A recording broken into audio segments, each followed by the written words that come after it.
And at the time, I was a writer for the Conan O'Brien show, and I had written there for 2 years, and I was burnt out, and I didn't want to do it anymore. So I went to the head writer, and I said, I have to quit because I think I'm going to have a nervous breakdown. And he said, take 2 weeks off, and we'll pay you for the 2 weeks. And I said, okay, I'll do that.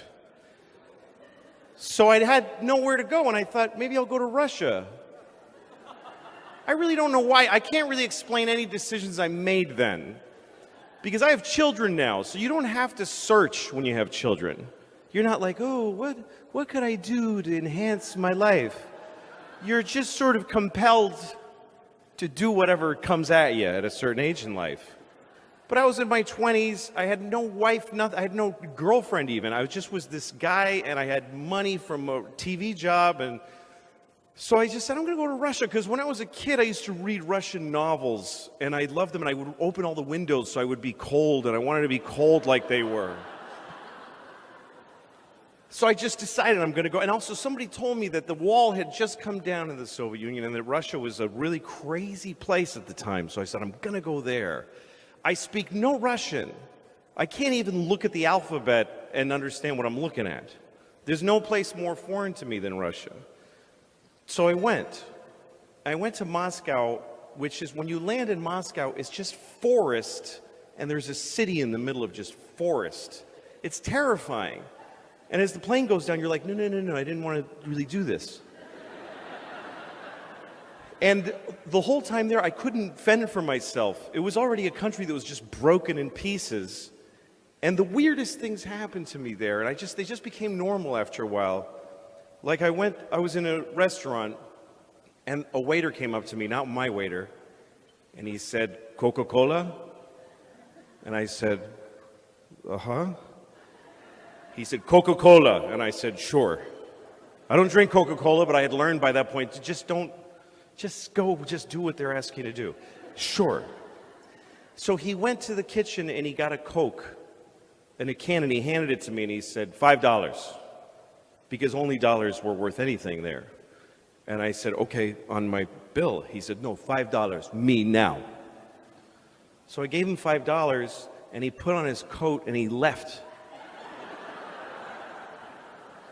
He just sold me a Coke on the side, and then quit his job.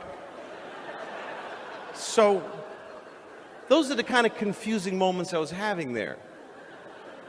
And I couldn't talk to anybody, and I was so lonely. It's difficult. I mean, I was alone, and I just sit in the room and go, okay, that was a really fucked up day. I hated that day. And I tried to watch television, and the TV was American shows like Dynasty. And the way they translate, they didn't have, what they did was the sound is a little down, and there's just one man saying all of the dialogue over the whole show. I was there for 2 weeks, and it just was crushingly, I had made no contact with anyone. And then one day I went into the subway. Now, if you've never been to Moscow, the one thing I learned there is that, well, the streets are very, I can't gesture with this thing. It's beautiful, but I can't keep punching you in the face with a big white fist. Okay. The streets in Moscow during the Cold War, they were made wider so that they could have missiles go down the middle of the street for the parades. And if you go there, you'll find out, if you go behind the big buildings, they actually tore the buildings off of their foundations and dragged them back. And a lot of the bigger buildings in Moscow, in the back, they're being held up by like bricks. It's really unnerving how unsafe the whole city is. So the streets are very wide, and you can't cross the street on a green light. You'll never make it. So they made tunnels so you can go under, and those are connected to the subway. And the subway in Moscow, you go down in an escalator, and you keep going until you think, it just keeps going. Like, this is so deep, this is really upsetting. But anyway, everyone hangs out in these tunnels. I went in the middle of December. I went to Russia in the middle of December alone. And I'm standing in the subway, and I'm watching a violin player. And the one thing about Russia, still today, I think, is that no one has any money.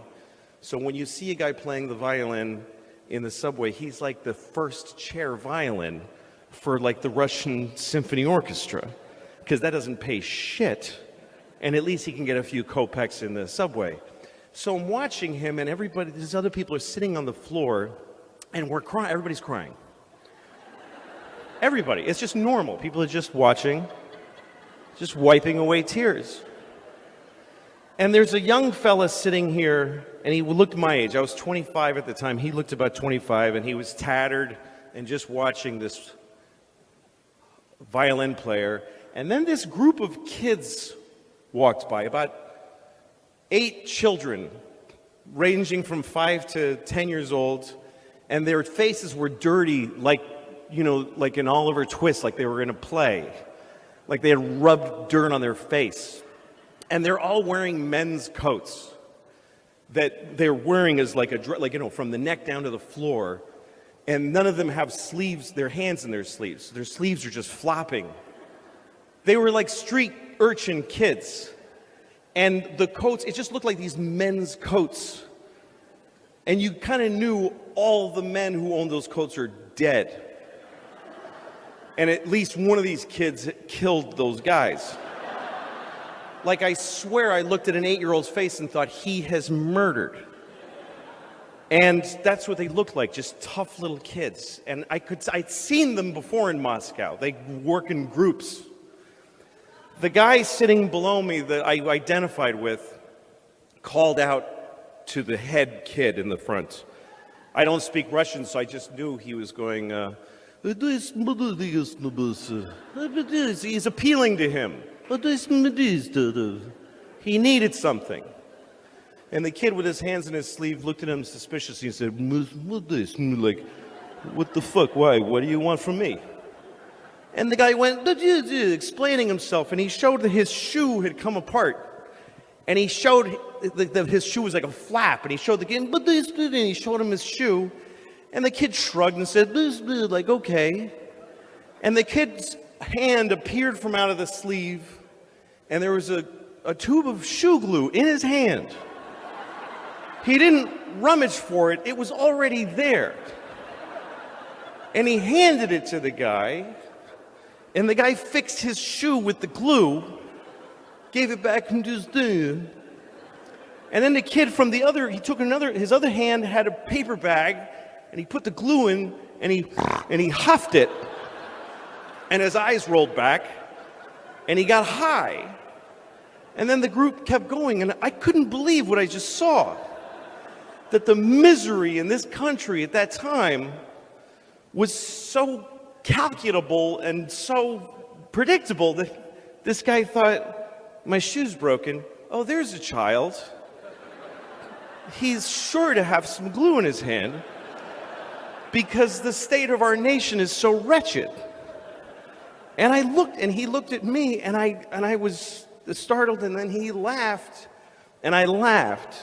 And he's the only person I had any contact with in the whole of the Soviet Union. And I realized this is why I came here, to find out how bad life gets, and that when it's this bad, it's still fucking funny.